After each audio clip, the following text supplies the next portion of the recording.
ولقد رآه نزلة أخرى عند سدرة المنتهى عندها جنة المأوى আল্লাহু আকবার।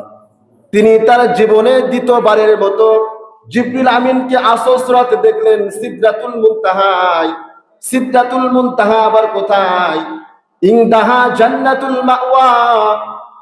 সিদরাতুল মুনতাহা হলো জান্নাতুল মাওয়ার নিকটে। সিদরাতুল মুনতাহা, সিদরা অর্থ হলো বড়ই গাছ, ফুল গাছ, আর মুনতাহা অর্থ হলো একেবারে শেষ প্রান্ত, অর্থাৎ উর্দু জগতের শেষ প্রান্তের একটি বড়ই গাছ, জান্নাতি গাছ।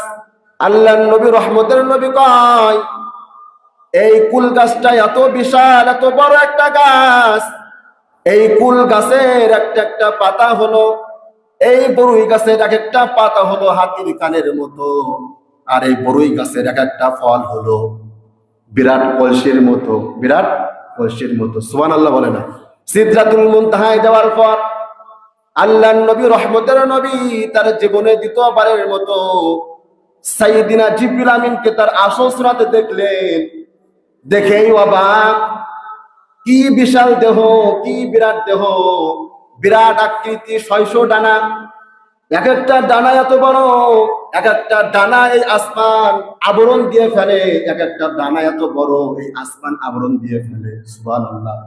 সিদরাতুল মুনতাহায় নতুন আরেকটা বাহন আনা হলো, সেই বাহনটার নাম হলো রফরফ।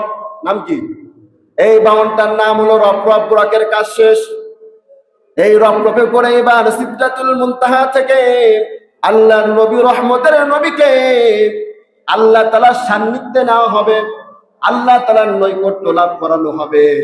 এখানে একটা কথা আগেই বলেই রাখি, আল্লাহ তাআলার কাছে এই যে রফরফে করে সিদরাতুল মুনতাহার পরে আল্লাহ তাআলার নৈকট্য লাভ করবেন, এখানে গিয়ে কি রাসূল সাল্লাল্লাহু আলাইহি ওয়াসাল্লাম আল্লাহ তাআলাকে কি নিজের চোখে দেখেছিলেন কিনা? আপনাদের কি মনে হয় দেখছিলেন? বাবার ইবনে কাসির থেকে বড় কাসির, ইবনে কাসির তো আপনারা